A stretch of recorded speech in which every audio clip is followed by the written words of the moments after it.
There's a story that came out that stated that Putin actually wants to end this war. He feels like he's won. He feels like he's accomplished what he wanted to accomplish.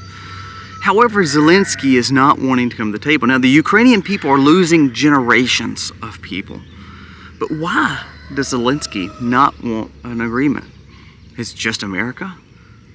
Let's talk about why I think that he needs this war, or he won't have the power. Let's jump into it. Today's video starts right now.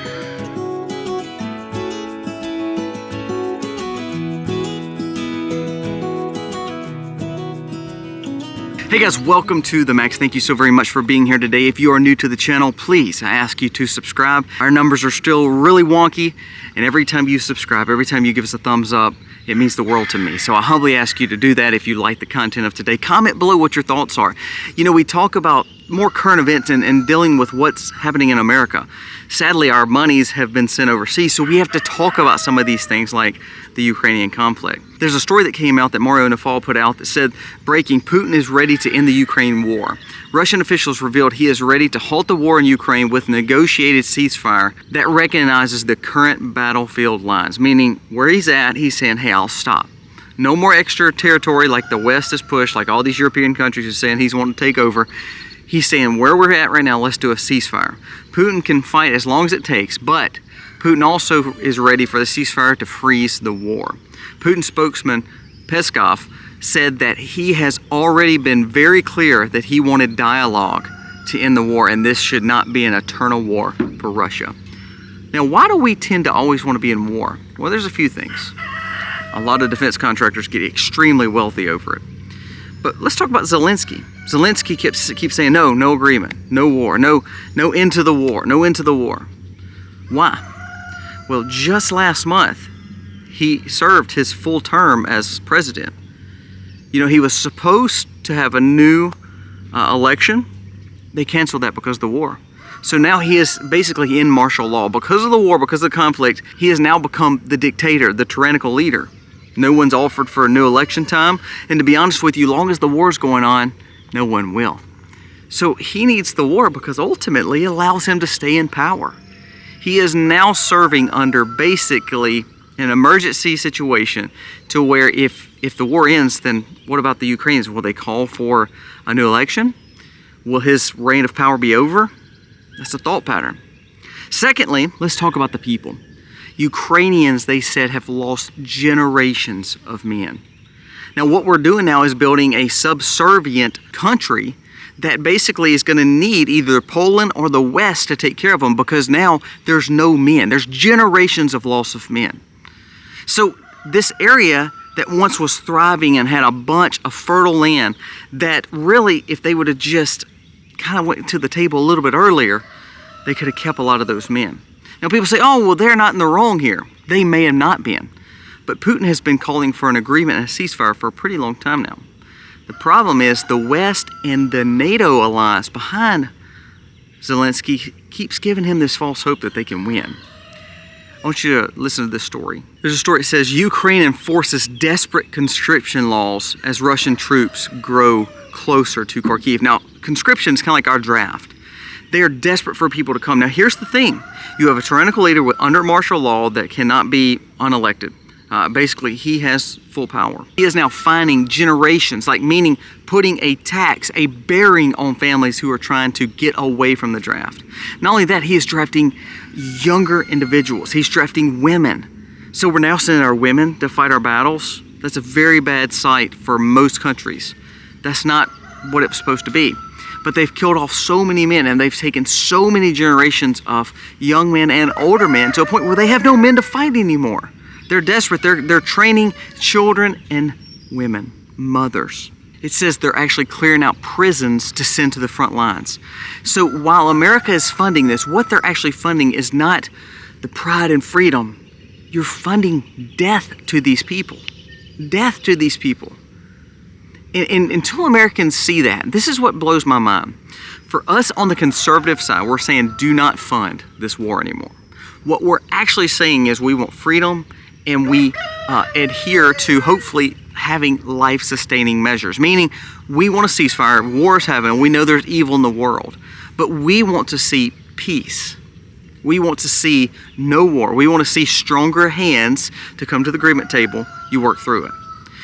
If they stop it now, don't get me wrong, they have lost hundreds of thousands of lives, but they're going to lose hundreds of thousands more if they keep pushing for this war to keep on going.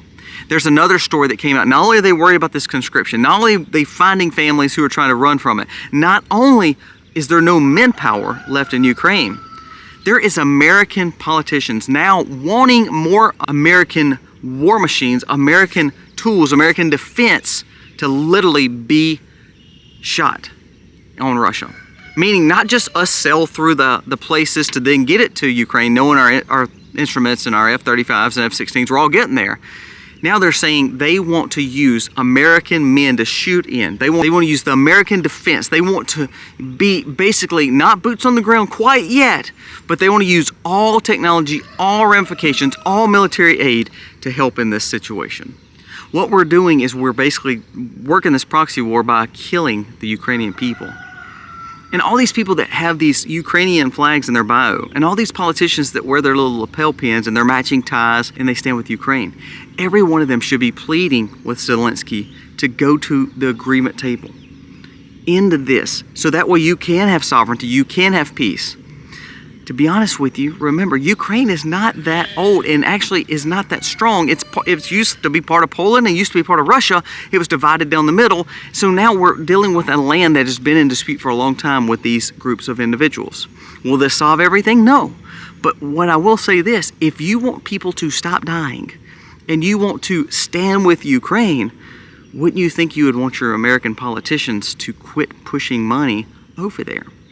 But let's go back. Zelensky wants war because it gets him ultimate power. Remember, Zelensky has a multi-million-dollar house, I know, in Florida, and I think he has a few more across the United States. Do you think he's actually worried about his quote-unquote people?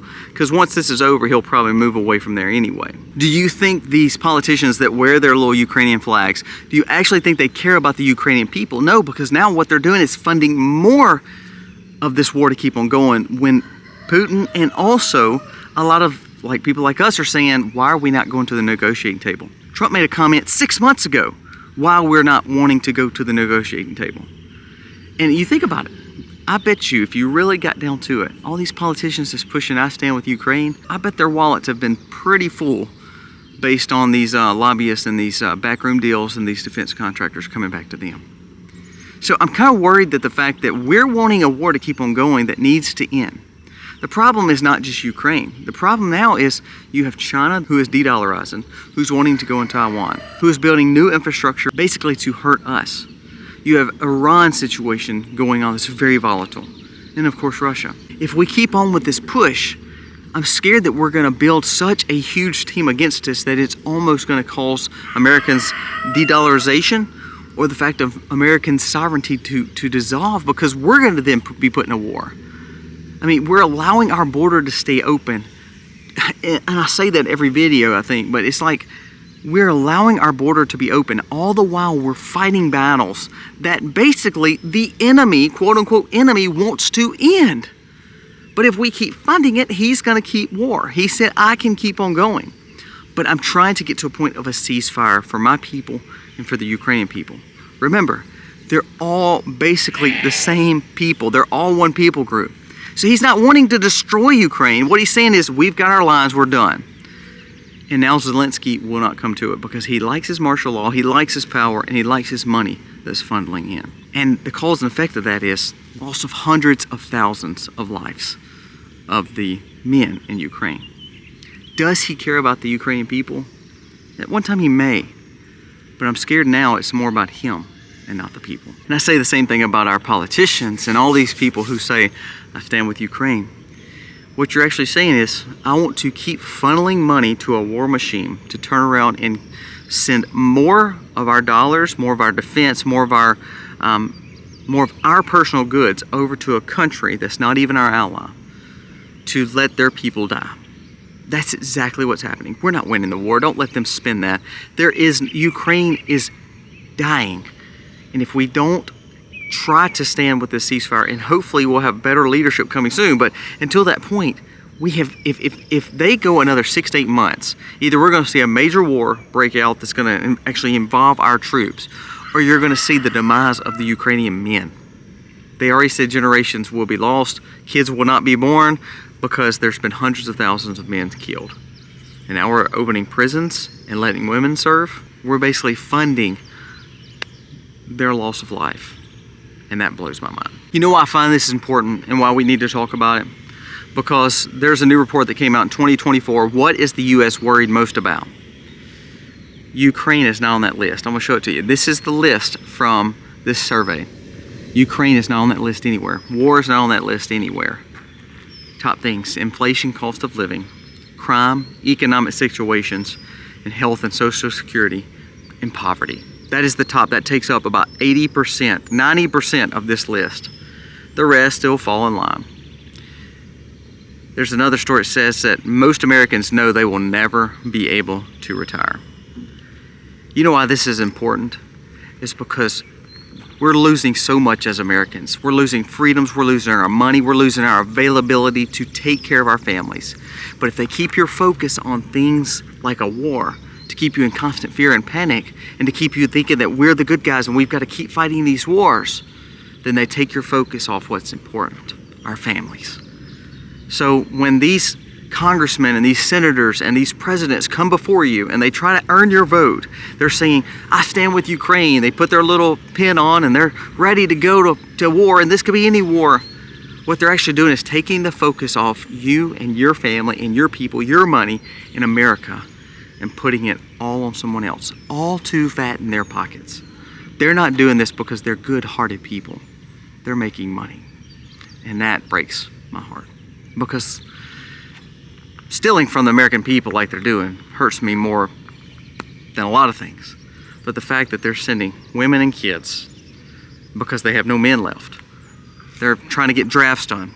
You have a leader that's now a tyrannical leader because he is now in martial law. That's what actually breaks my heart the most. You see, the sun is coming up. I love being on farm. I can't wait to get in the garden this morning. We have those freedoms. But if we keep fighting these wars, these freedoms that we have, that we take for granted, won't be freedoms for us anymore, because we are going to lose all our money. We're going to de-dollarize because of China's real focus is on destroying us.